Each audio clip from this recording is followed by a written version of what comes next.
成人礼后，同学们纷纷向暗恋的人告白，所有人都以为我也会借机纠缠宋宁旭，逼他跟我在一起。可一直到人群散去，我都没有出现。他不知道，此时空无一人的教室内，我正跨坐在他好兄弟的腿上，忍着羞怯开口：“我现在就在你面前，你不用看着照片了。”顾平京垂眸看着我故意才短10公分的校服裙摆，下颌渐渐绷紧。昭昭，你现在从我身上下去还不晚。成人礼的晚宴上，几乎所有同学都喝醉了，平时胆小腼腆的女生也借着酒劲儿纷纷去找男生表白。关系好的同学小声问我：“昭昭，你要不要去找宋宁旭告白？”此时宋宁旭的身边围满了人，有给他情书的，有给他各种小礼物的。他斯文绅士的温声道谢，却也一一拒绝了那些女生。直到班花陆然也含羞带怯的过来表白时，整个包厢里的气氛直冲上了顶点。同学有点担心的看着我，但我只是笑了笑，就悄悄起身离开了。而我刚出门，宋宁旭就拒绝了陆然。宁旭，班花你也舍得拒绝啊？你到底想找个什么样的天仙？该不会你被许昭昭纠缠的厌女了吧？说到许昭昭，他人呢？刚才吃饭时还在呢。我听说他前几天在找人改短校服裙，肯定是去换战袍了。哟，看这意思，今晚是想拿下咱们宁旭了。宋宁旭端着一杯酒靠在窗边，听着几个兄弟议论不停，他不由讥诮一笑。他有那个本事。许昭昭挺漂亮的呀，宁旭你就真一点都不动心？是啊，那腿长的又白又细，脸也乖，笑起来我都有点招架不住。你招架不住，那你今晚跟他走好了。宋宁旭的声音忽然冷了下来，他看一眼许昭昭空出来的座位，转身出了房间。满了18岁，成了年，很多情侣或暧昧期的男女生都心照不宣。听说附近的小旅馆酒店早都订满了，我们班里几个胆子大的女生还偷偷给喜欢的男生送了房卡。大家都压抑太久，想要好好放纵一下。如果是从前的许昭昭，现在应该也在缠着宋宁旭吧。我站在路边拦了辆车，手机上进来了一条微信，却是宋宁旭发来的。陆冉刚才找我表白了，你说我要不要答应他？我才发现和宋宁旭的微信聊天竟然定格在2个月前，发给他的最后一条消息他没回复。自此之后我就再也没找过他。我不找他，他当然不会主动找我。今天他主动倒是有些稀奇，但我并未回复，直接退出了微信。进学校大门的时候，微信就开始不停进来新消息，无一例外都是宋宁旭和陆冉官宣的那条朋友圈截图。点开看了看两人的合照，宋宁旭揽着陆冉，揽得很紧，我心里却没有半点波动。3个月前，我忽然发现自己穿成了一本 PO 文中的炮灰女二。宋宁旭是小说里的男主，而陆冉是书中的女主角，也是我同父异母的妹妹。知道陆冉的身世后，我就恨极了她，也因为处处和她作对，从而酿成了一生的悲剧，最终被宋宁旭送进精神病院，不到30岁就凄惨死去。看书的时候，我不是很喜欢男女主的人设，反而一直喜欢书里琢磨不多的男配顾平京。作者曾埋过伏笔，说顾平京有一个喜欢的女生，但后来小说烂尾，那个伏笔也没填上。我一直都在猜他喜欢的人是谁，却在穿进书中后1个月撞破了顾平京那个秘密，才知道他一直喜欢的人是谁。那晚自习放学后很久，我回教室去拿遗忘的手机，却看到顾平京坐在我的座位上，他的手机屏幕亮着，上面赫然是我的照片。教室里很安静，静得我清晰听到了他微重的呼吸声，还有桌子时不时被手臂碰撞和地面摩擦发出刺耳声响。我呆若木鸡站在那里，尴尬的手足无措。也是到这一刻，我才知道这本 PO 文还真是够颠。顾平京也看到了我，但他并没停。一切结束后，他站起身，垂眸将运动裤的带子系上，这才又看向我，脸上没什么多余的表情，声音也很淡。许昭昭，看够了吗？我磕磕巴巴半天才发出声音，看够了，不是，我什么都没看到。顾平京似乎轻笑了一声，走出教室的时候和我擦肩而过。我闻到了一种很清冽的木质香调，而那香调末尾却又有一种很奇怪的味道。我的脸瞬间就涨红了。顾平京却忽然停了脚步，回头看向我。宋宁旭不适合你。我讶异看向他，顾平京，他却已转过身去向外走。算了，随便你，当我没说。顾平京是学校出了名的高岭之花，京城来的太子爷，长了一副让人羡慕不来的好皮囊。宿舍女生晚上夜谈，他的名字出现的频次永远高居第一，但他性子冷傲，一向独来独往，在学校也从不搭理女生。直到那晚撞破他的秘密，我才发现他私底下竟有着不为人知的一面，但那个秘密却让我心底偷偷滋生了欢喜。到楼下时，我给顾平京打了一个电话，好一会儿他才接听。顾平京，找我有事？我在教室楼下，楼道里的声控灯坏了，有点黑，我害怕。顾平京没说话，几秒后电话挂断了。我靠在墙壁上，有些怔怔。也许顾平京也穿书了，也许他喜欢的人已经不是我了。可楼道里忽然响起了脚步声，我倏然抬头往上看去，月光将他清瘦颀长的身影拉长，光影明暗间，我只看到他轮廓立体的侧脸，鼻骨声的高挺，下颌的线条凌厉流畅。简单的 T 恤和运动长裤，谁能想到衣服下面的肌肉有多撩人？我有些紧张地攥住手心，顾平京却已经走到了我跟前。许昭昭，我在。我下意识地乖乖站直，他似乎很淡地笑了笑，然后对我伸出了手。我缓缓抬起汗湿的手指，轻轻落在了他的掌心。他一句话都没有再说，只是握住了我的指尖，然后牵着我往楼上走去。顾平京的座位在靠窗的最后排，我磨蹭着装作收拾抽屉里的书本，翻来覆去装进去，又拿出来数次，才终于鼓足勇气站起身，走到了顾平京的桌前。他正靠在椅背上看手机，我过来，他也只是淡淡撩起眼皮看了一眼，然后亮着的手机被他锁了屏。我深吸一口气，将他书桌上的几本书拿开，又拉开了桌子。顾平京挑了挑眉，许昭昭，你要干什么？他话音落定时，我就直接跨坐在了他腿上。年轻的顾平京，不到19岁的顾平京，正是青春热血的年纪。我刚坐上去，他的神情就变了，身下大腿的肌肉坚硬滚烫。顾平京的喉结剧烈的上下滑动，下颌渐渐绷得很紧，我手心里一层一层出了细汗，心跳得很快很快，好似下一秒就要从腔子里蹦出。顾平京手里的手机被我抽走放到一边，我觉得嗓子有些黏，偏过脸低低咳了一声，才忍着羞怯开口：顾平京，你不用再看着照片，看着照片那样，我现在就在你面前。我终于积蓄了足够的勇气，抬眸看向他，风从窗户里吹进来，把银白色的月光都吹得晃动起来。那片月色在他的脸上轻晃，浮浮沉沉，斑斑驳驳。月色是白的，可他眼底的玉色却像是燃了火。我很紧张，又有些害怕，但却还是强撑着与他对视。顾平京的视线一寸一寸从我脸上滑落，掠过校服的衣襟，掠过掐紧的腰线，最后落在才短了10公分的裙摆下。那一片血色好似比月光还要皎白。我忽然垂了睫毛，视线也躲闪起来，可顾平京却抬起手，轻轻握住了我的腕骨。他的声音比往常更低沉，有些性感的嘶哑：许昭昭，你现在从我身上下来还不晚。初时我有些懵，但不过转瞬就忽然想到了什么，整张脸都涨红，后颈也滚烫发热。运动裤只有薄薄一层，我的裙子又那样短，我有点不自在地扭了扭身子，想要避开即将喷发的火山，可扣住我腕骨的那只手却蓦地攥紧了。顾平京，你轻点，手腕好疼。我话还未说完，顾平京却忽然低头吻住了我。呼吸纠缠之间，我听到他在我耳边说了一句：说的没错，许昭昭，你现在就在我面前，我何必再去看照片。深吻再次落下，却是铺天盖地一般，我脑子里一片空白，视觉、听觉好像一瞬间都荡然无存了，只是闭着眼被他掐住下颌，深深攫取，听话的任他索取，手指软的几乎要攀附不住他的肩，快要无法呼吸时，门外忽然传来熟悉的说话声：平京，你在里面吗？随着说话声响，推门的声音也跟着响起，我全身都绷紧了，心脏差点停跳。别怕，带着木质香调的校服外套忽然遮住了所有的光，我被顾平京轻按在怀里，校服盖在我身上，头脸都遮挡得严实。嗨，你还真在教室啊？一晚上都没见你，躲这儿干嘛呢？宋宁旭的声音渐渐逼近，我双手抱着顾平京的窄腰，下意识攥紧了手指，整个人都在微微站立。别过来！顾平京声音沉沉，没有情绪，却又带着威势的压迫。宋宁旭的脚步顿时停了，我感觉到顾平京的手隔着校服落在我后背上，安抚一般轻轻拍了拍。你先回去，有事明天再说。宋宁旭这才看到顾平京怀里抱着什么人，他促狭笑了几声。我明白，那我先走，就不打扰你们了。他没敢多看，但转身时还是多看了一眼。人被校服盖着，自然看不到脸，但校服裙摆下露出的腿还真是又细又白又长，倒和许昭昭的有点像。他转身走了几步，没忍住又回头看了一眼，心里不知为何突然很不舒服。但顾平京忽然凉凉开了口：要不要过来站在我跟前好好看？宋宁旭忙摆摆手，快步出了教室。别人不清楚顾平京的背景，他可是唯一的知情人，也因此在学校里他和顾平京算是走得比较近的。平日里顾平京低调不张扬，但宋宁旭却深知自己根本惹不起他。出了教室，宋宁旭却还是有些心神不宁。今晚一整晚顾平京都没出现，许昭昭中途离开就再没回来，微信也没回，这在之前是绝不可能发生的事。宋宁旭蹙眉站了好一会儿，还是拿手机出来。就在他要拨通许昭昭电话时，手机却忽然进来了一条消息。宋宁旭神色微变，转身匆匆下楼了。直到走廊里完全安静，顾平京才将我身上盖着的校服拿开。没事了，出来吧。哦，我从他怀里直起身，顾平京靠在椅背上，抬眸看我。还不下去？我垂了眼眸，没和他对视，却也没有从他腿上下来。顾平京说：我不喜欢宋宁旭了。我使劲咬了一下嘴唇，终于还是鼓足了勇气抬头看向他。是真的，因为他和陆冉的事。我摇摇头，不是，不管有没有陆冉，他们有没有官宣，我都不喜欢他了。顾平京好似根本不信，只是轻扯了一下唇角。知道了。顾平京，你没有什么话想对我说吗？他唇角的笑已然消弭无踪。光线昏暗的教室里，他看着我的眸色却比这夜色还要沉。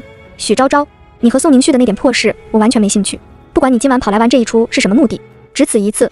他说完，握住我的手腕，就要将我从他身上推开。我任他推开我，看他站起身，随手拎起校服外套离开。经过我身边时，他好似一眼都没有看我。我站着没动，眼泪却忽然失控的决堤。在这个陌生的世界里，唯一爱我的亲人已经离世，陆冉和他妈妈很快就会登堂入室，然后抢走我如今拥有的一切。今晚我来找顾平京，并没有其他的目的，不过是因为我喜欢他，而我以为他也喜欢我。但如今想来，是我自作多情了。他对于我也许只是青春荷尔蒙的一时冲动，只关乎欲望，不关乎感情。许昭昭，你哭什么？不知什么时候，顾平京又折转回来，站在了我面前。我含着泪，有些不敢置信地倏然抬头。月光落下，我落满了泪的那张脸都映入了他的瞳孔。顾平京伸手将我眼尾的泪珠开掉。为什么哭？许昭昭，我以为你对着我照片的样子是喜欢我，我以为你刚才吻我也是因为喜欢我。顾平京，原来是我自作多情了。我扭过脸，避开他的手指，小小的往后退了一步。对不起。所以，许昭昭，你哭是因为你以为我不喜欢你。我没说话，只是哽咽着轻轻点头。顾平京捏住我的下颌，再次将我的脸抬起，修长的手指将我眼睫上的泪拂落。别哭了。我别过脸，没有看他。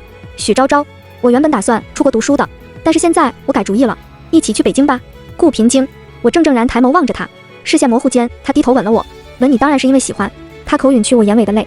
许昭昭，你是有多笨？原本低落到尘埃里的那些情绪，忽然就开出了无数小小的花。我被他吻得有些腿软，双手攥住他的卫衣，换气的间隙小声问：“你什么时候喜欢我的？”顾平京没回答，只是将我抱起放在课桌上。接吻的时候专心点，昭昭。还有这条裙子只能和我约会时穿。暑假的第1个月，我和顾平京几乎每天都在偷偷见面。之所以暂时没有公开和他的关系，只是不想让许家借此攀附上顾平京。陆冉母女很快就会被接回许家，要不了多久，我这个原配留下的碍眼的女儿就会越来越不被父亲喜欢，最终被赶出许家家门。书里的许昭昭为此痛苦非常。之前的她也曾是许父的掌上明珠，后来陆冉来到许家，渐渐夺走了许父的宠爱，因此才会处处和陆冉作对。但我却想尽快了断和许家的关系，反正我成年了，可以继承妈妈留给我的遗产，所以让我一辈子衣食无忧，自由自在。到那时，我就不用担心许家给顾平京添麻烦了。顾平京虽然有点不高兴，但架不住我求了他好一会儿，还是答应了。班长又一次组织聚会那天，朋友告诉我陆冉和宋宁旭吵架闹了分手。其实这并不离奇，身为男女主角，分分合合数次，上演爱恨情仇大戏，是他们的日常。昭昭，我听说前几天宋宁旭还在问你。问我什么？好像问你最近在干什么，还有报了哪个学校。哦，昭昭，我怎么总觉得宋宁旭对你也不是完全没意思？你说他要是来找你表白的话，你会答应吗？不会。我刚要说我早就不喜欢宋宁旭了，可还未开口，宋宁旭忽然起身走到了我旁边，拉开椅子就坐了下来。昭昭，你这些天在忙什么？我都没见过你。他伸出手搭在我的椅子靠背上，是一种很亲密很暧昧的姿态。我忽然想，也许书中的许昭昭就是被宋宁旭这种没有边界感的行为给误导了，才会越陷越深，最后走到绝境。炮灰女二果然是炮灰。陆冉和宋宁旭吵架，他就跑来找我，故意暧昧不清的刺激陆冉，然后两人和好，我就像是脚蹬子一样被踹了，真是贱出汁了。我起身换到了旁边的位置。宋宁旭明显有些错愕，如果是从前，我早就因为这点暧昧上头的不行，抓着他喋喋不休了。昭昭，你这段时间怎么了？没怎么。我面无表情看着他，就是觉得你有女朋友了，我们该保持足够的距离。宋宁旭深深看了我2秒，忽然笑了。原来昭昭是吃醋了呀！我差点把昨晚顾平京给我买的章鱼小丸子都吐了出来。宋宁旭的几个哥们儿也跟着起哄。你行了呀，许昭昭，再拿桥下去，哭的还是你自个儿。得了，你看他装，心里指不定怎么乐呢。真是羡慕宁旭，从来都没有空窗期。我忍不住冷笑，又觉得心寒齿冷。是啊，宋宁旭从没有空窗期。他和陆冉吵架闹分手，许昭昭这个备胎就傻乎乎的补上位，感情中受尽煎熬，又被陆冉嫉恨，到最后人家修成正果，自己死在精神病院。那时候的宋宁旭怀抱娇妻幼子，可曾为许昭昭掉过一滴泪？宋宁旭，我平静叫了他的名字。大家都成年了，别再做这种幼稚可笑的蠢事行吗？许昭昭。宋宁旭刚想说什么，包厢门被推开，却是陆冉走了进来。他进来就看向宋宁旭，瞬间双眼就红了。宋宁旭却仍坐着不动，甚至那张清俊的脸上带了浅浅的柔和笑意。昭昭，我记得你最喜欢吃这里做的鱼，我特意给你点了，你还想吃什么？我让服务员去夹菜。他一眼不看陆冉，只是目光温柔望着我，我觉得真是恶心又可笑，一句话都懒得和他多说，起身就要出去。可顾平京此时忽然推门进来了，我和他的视线刚触到，就吓得赶紧避开，心脏却开始慢慢跳动飞快，又长满了无数甜蜜的小泡泡。他本来说不来凑热闹的，我其实也不想来，但好朋友硬拽着我一起。他今晚想和喜欢的男生表白，一个人实在没勇气，求我陪着他一起。可没想到顾平京也会出现，他本来最讨厌这种场合了。我看着他在我对面的位置坐下，心如小鹿乱撞一般，但却又不敢多看，生怕被人发现端倪。顾平京，原本坐在角落双眼通红的陆冉，忽然起身走到了顾平京身边。我有点事想咨询你，方便吗？陆冉说着就顺势在他身边椅子上坐了下来。可他还没完全坐下，顾平京就直接站起身换到了另外的位置。不方便。他冷冷看一眼陆冉，我女朋友会不高兴。整个房间瞬间炸开了锅。陆冉一脸不敢置信，顾平京，你交女朋友了？是咱们班还是咱们学校的？怎么从来都没听说过呀？是啊，到底是谁？我真是好奇死了，顾平京会喜欢什么女生？好朋友掐住我的手，几乎要尖叫了。昭昭，顾平京刚才真是帅疯了啊！我看到陆冉吃瘪的样子，快笑死了。不过他女朋友到底是谁啊？顾平京一看就很能干，他女朋友吃的真好。我要闹了，真的好羡慕那个女生。我脸都涨红了，忙伸手捂住朋友的嘴。你小点声啊，洛洛。不是，昭昭，你脸怎么这么红？发烧了。我手忙脚乱向外走，有点闷。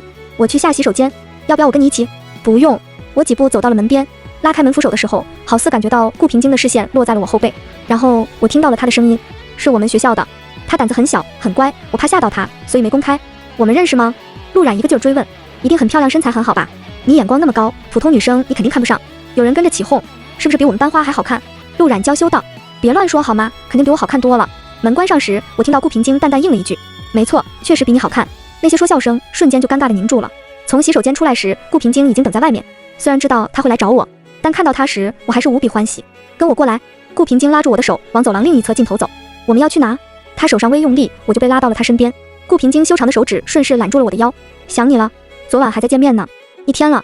我忍不住抿嘴笑，有多想啊？待会儿你就知道了。我们两人都没留意到，身后不远处有个同学上洗手间，正好看到我们走过转角的背影，然后他就跑回了包厢。我刚才好像看到顾平京和他女朋友了。那片露台上开满了花，正是盛夏的季节，夜色里也斑斓盛放着。顾平京坐在椅子上，我跪在他双腿两侧，缓缓坐下，就像那晚在教室里一样。顾平京，你之前经常偷偷看着我的照片那样吗？你说在教室里还是其他地方？都算。顾平京垂了眼眸，喉结滚了滚。天天，我惊呆了。顾平京，你吃得消吗？他笑了一声，握了我的手往下按去。你说呢？是万里无垠的平坦沙漠，忽然耸立的海市蜃楼，却只是一栋孤楼，傲然地挺立着。我的指尖发烫颤抖，使劲想要缩回去，却被他按得更紧。昭昭，就这么小看你男人？我没有。顾平京，我害怕，你先松手。怕什么？怕他。我乖乖的实话实说，就算看过很多言情小说，也偷偷看过一些小 H 文，但毕竟穿书时我也不过18岁，半点经验都没有。顾平京被我逗笑了，他松开我的手，又将我拽到身前，仰脸吻我时，声音嘶哑说了一句：昭昭，你以后会爱死他。才不会。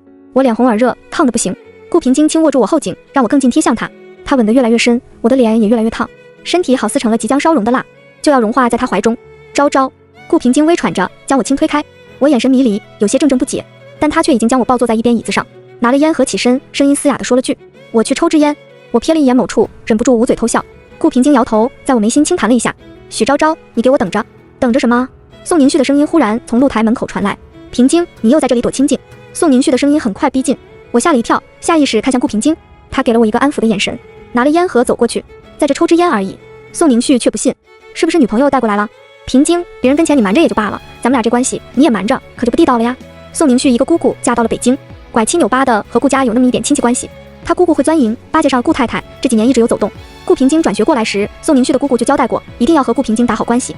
宋宁旭说着就要往我这边走，顾平京却直接拦住了他。宋宁旭，他胆子小，别吓到他。夜色沉沉，他的声音却更沉冷。宋宁旭一时有些怵，就停了脚步。你先回去吧，我和他还要在这待一会儿。宋宁旭却没走，反而问了一句：哎，对了，平京，你看见许昭了吗？这丫头一转眼就没影了。顾平京声音淡淡：见了，他下楼了。走了？应该是。宋宁旭好似有点急了。行，那我下去找他。只是他一边走一边却拿手机出来。几秒钟后，我的手机铃声忽然响了。宋宁旭的脚步骤然顿住，王菲空灵的嗓音正在浅吟漫唱。下划线，我也不想这么样反反复复下划线，下划线，反正最后每个人都孤独下划线，下划线，你的甜蜜变成我的痛苦下划线，下划线，离开你有没有帮助下划线。这个铃声是书里的许昭昭设置的，也是他最喜欢的一首歌。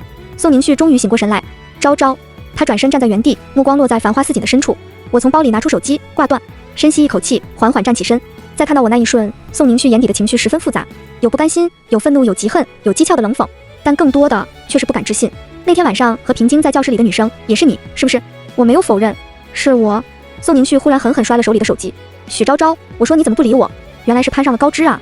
你就这么贱，看到个有钱的就去投怀送抱。宋宁旭，你再说他一句试试。顾平京一把攥住他的衣领，直接将他摁在了露台围栏上。他力气极大，宋宁旭半个身子都仰倒在露台外悬空。顾平京，我怕他冲动伤人，声音都抖了。顾平京却没应声，只是居高临下望着宋宁旭。许昭昭是我女朋友，你说他就是在说我顾平京，劝你以后先掂量掂量自己有几斤几两，敢当着我的面欺负我的人。他说完，这才倏然松开手。宋宁旭剧烈喘息着抓了围栏站好，满脸都是惊魂未定之色。顾平京面无表情冷笑，废物。宋宁旭死死咬了牙关，脸色惨白，看着顾平京走到我身边，却终究还是没敢再开口说半个字。昭昭，走了。顾平京牵住我的手，从宋宁旭身边走过时，我下意识看了他一眼，却被他此刻的眼神吓到了，淬了毒一样的阴狠，让我有些毛骨悚然。回去的路上，我一直有些心神不宁。顾平京在半途停了车。昭昭，你怎么了？他看着我，眼底都是担心。我不知该如何说。宋宁旭是这本小说的男主角呀，男主角必然都是命运极好的气运之子。就算顾平京现在出身背景远远优于宋宁旭，但小说里的男主角最后不都是将那些原本比他厉害数倍的对手都斗倒了吗？如果宋宁旭因此恨上顾平京了怎么办？小说里的顾平京没有结尾，我不敢去想他最后会是什么样的结局。顾平京，我有点害怕。害怕什么？害怕连累他，害怕他因为我遭受无妄之灾，害怕最终他的命运也会像书中的许昭昭一样惨。我忽然无比的后悔，后悔自己招惹了他。我们先分开好不好？许昭昭，我的手腕倏然被他扣住了。紧闭的车厢里，我们的呼吸都缭绕纠缠在一起。这么近的距离，如果是从前，他一定早就吻我了。但现在他只是目光森寒望着我，似乎要将我整个人看穿。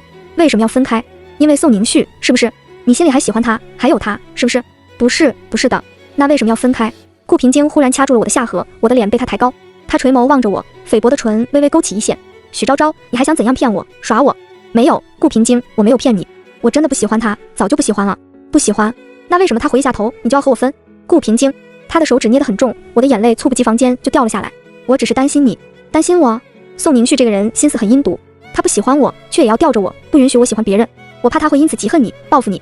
我这些话刚出口，顾平京满身的戾气好似骤然就消散了大半。他的手指泄了力，指腹轻揉着我下领上微红的指印。昭昭，你是有多不相信我？顾平京笑得十分骄矜自负。不要说宋宁旭，10个宋家加起来，我也不会看一眼。不过你担心我，昭昭。顾平京低了头，额头与我的抵在一起。他高挺的鼻梁蹭过我的鼻尖，亲昵又暖媚。我很开心，很爽，比那天晚上看着你的照片还要爽。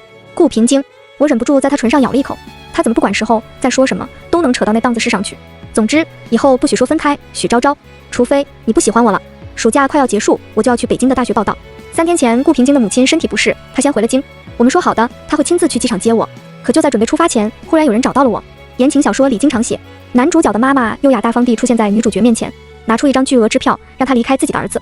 而女主角总会在纠结很久之后，以为男主角好的名义，痛苦离开。而现在，同样的剧情也发生在了我的身上，只是顾平京的妈妈根本没有出面。我这样渺小卑微的人，轮不到她亲自出面。顾夫人只是派了自己的一个管家过来，而那位管家的排场已经超出了我们普通人的想象。许小姐，有样东西，请您先看一看。坐我对面的那位优雅得体的中年女士，将平板递给了我，里面是几段视频。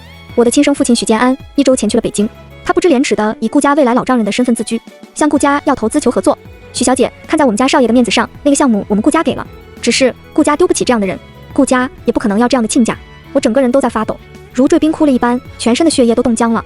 是宋宁旭告诉了许建安我和顾平京的事，所以许建安才会不管不顾地跑到北京去。我没想到许建安能无耻到这种地步，他又不是穷得走投无路，为什么就能这样厚颜无耻地去纠缠顾家？许小姐，咱们都知道门当户对的道理，我们家少爷是顾家周家2个家族唯一的孩子，他自小就被家里长辈如珠似宝地疼着，但是身上的担子也比寻常人家的孩子更重。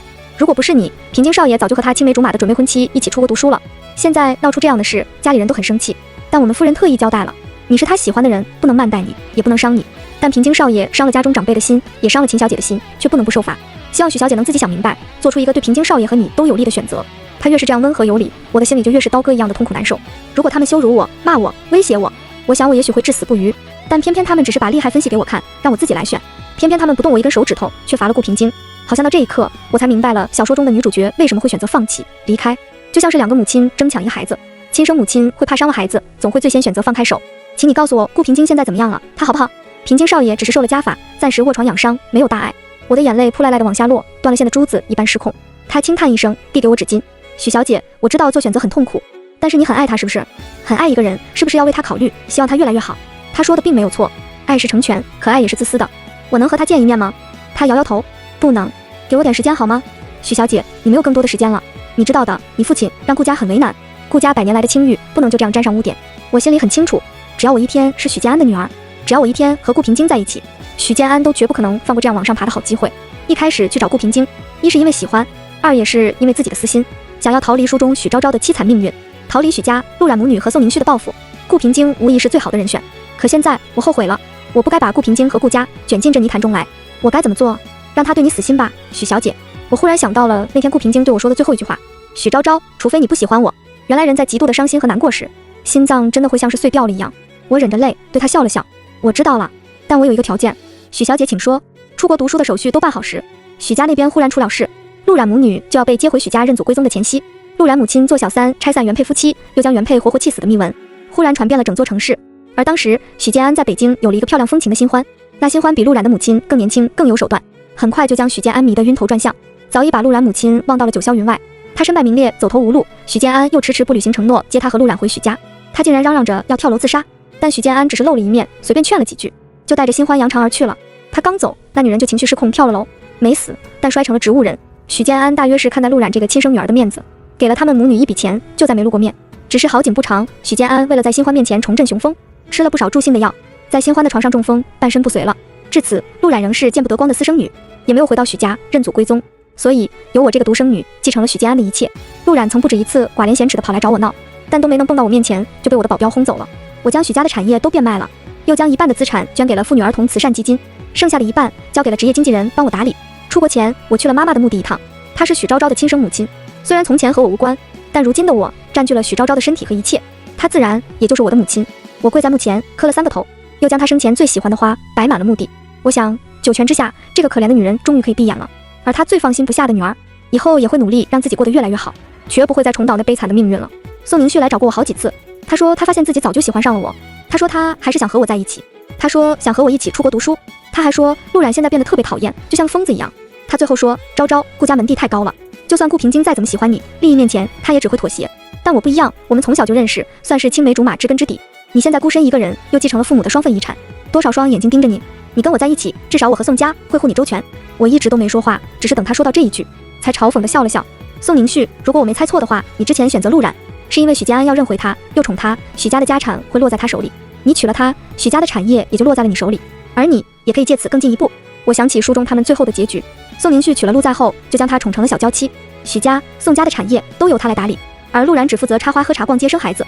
当然，故事到这里就结束了，王子公主过上了幸福的日子。但现实呢，陆冉会被豢养成一个废物，而宋宁旭平步青云，又能爱他多久？现在陆冉这样不堪落魄，许家的产业都到了我的手里，宋宁旭就转过头来说爱我，他还真是天生的吃绝户高手啊！